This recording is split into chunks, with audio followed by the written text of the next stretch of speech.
Bumuo ng programa ang commander ng 702nd Infantry Brigade 7th Infantry Division Philippine Army para sa mga natitira pang miyembro ng komunistang teroristang grupo na nagbabalak o hindi pa naiisipang magbalik loob sa pamahalaan, ngunit nais makasama ang kanilang mga mahal sa buhay ngayong Pasko.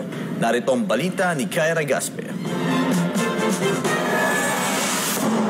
Nakugalian na nating mga Pilipino ang pagdiriwang ng Pasko na kasama at kumpleto ang bawat membro ng pamilya, lalo na tuwing sasapit ang Noche Buena. Kung kaya naman bumuo ng programa ang kasundaluhan ng 702nd Brigade para sa mga natitira pang membro ng komunistang teroristang grupo na nais makasama ang kanilang mga pamilya sa araw ng Pasko. Pwersa, kapangyarihang pampulitika. Isa ang takot na bumabalot sa puso at isipan ng mga natitira pang miyembro ng komunistang teroristang grupo, kung kaya ilan sa mga ito ay hindi pa naiisipang manumbalik sa pamahalaan.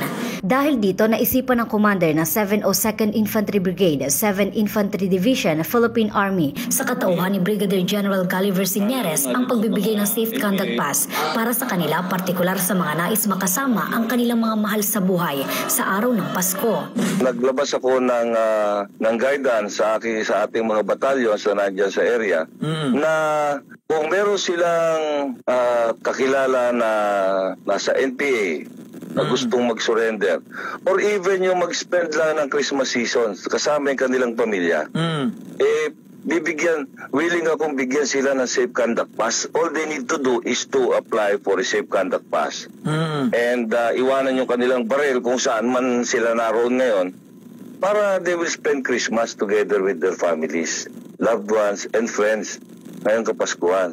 Umaasa si Brigadier General Galiver Signeres na sa pamamagitan ng oportunidad na makasama ang kanilang mga pamilya ay mapagninilay ng mga miyembro ng armadong grupo na magbalik loob na sa pamahalaan at magbagong buhay. Tiniyak naman ni Signeres ang kanilang seguridad kasama ang kanilang mga mahal sa buhay sa ibibigay na Safe Conduct Pass para sa mga ito. Bibigyan ko sila ng Safe Conduct Pass. Papakita nila yon sa mga otoridad, sa mga militar, sa pulis, na sila ay may Safe Conduct Pass para safe sila ngayong Kapaskuhan kasama yung kanilang pamilya at kamag-anak. Sa mga nais-anyang mag-apply, tumungo lamang sa 702nd Brigade sa Camp Lieutenant Tito Abat, Manawag, Pangasinan upang mag-fill up at mabigyan ng mga ito ng Safe Conduct Pass ngayong Pasko. Paniniguro na Signeres. Ako pa mismo magsisigurado na makakalabas sila ng kampo dala yung Safe Conduct Pass. Once mag-apply sila at mag-avail sila itong Safe Conduct Pass ngayong Christmas season. Kaugnay nito, aabot hanggang bagong taon ang bisa ng nasabing Safe Conduct Pass. Samantala, inaanyayahan ni Signeres ang mga natitira pang miyembro ng CPP-NPA-NDF na nasa kabundukan na magbalik loob na sa pamahalaan at makinabang sa mga eksklusibong programa ng gobyerno para sa kanilang pagbabagong buhay. Para sa Diyos at sa Pilipinas kung mahal, ito si Kyra Gaspe, SMNI News North Central Luzon.